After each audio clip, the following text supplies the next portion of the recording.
চিৰচেনেহী মোৰ ভাষা জননী। হেল্ল' এভৰিৱান, দাদা মামা মামীৰ সৈতে মই আহিলোঁ ৭৭তম অসম সাহিত্য সভা পাঠশালাত। চিৰচেনেহী মোৰ ভাষা জননী, আই ধন্যে পুণ্যে ঋণ পাৱনী। অসম সাহিত্য সভাৰ প্ৰথম অধিৱেশন হৈছিল শিৱসাগৰত ১৯১৭ চনত। সভাপতি আছিল পদ্মনাথ গোহাঁইবৰুৱাৰ লগতে সম্পাদক শৰৎচন্দ্ৰ গোস্বামী। আৰু অসম সাহিত্য সভাৰ ৭৭তম অধিৱেশন এইবাৰ পাঠশালাত হৈছে। এয়া চাওক, দিনতে ইমান মানুহৰ সমাগম হৈছে।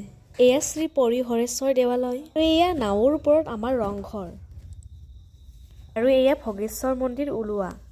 পাঠশালা সাহিত্য সভাৰ প্ৰতিটো বস্তুৱে একদম নিখুঁতভাৱে সজাইছে। এতিয়া যাওঁ বলক গ্ৰন্থমেলালৈ।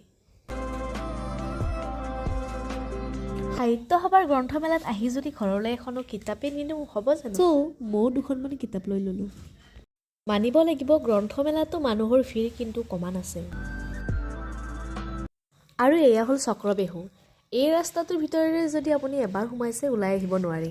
এয়া চাওকচোন, ওলাই আহিবলৈ ৰাস্তা বিচাৰি পোৱা নাই।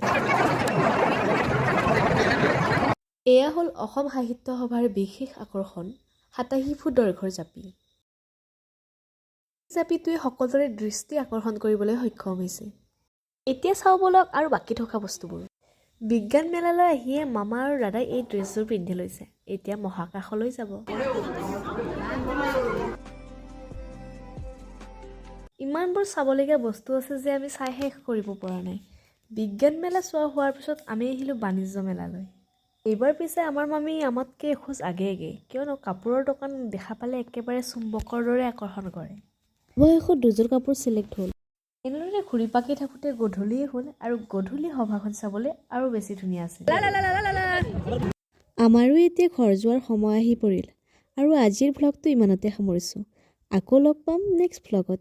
আজিলৈ আহিছোঁ, বাই বাই।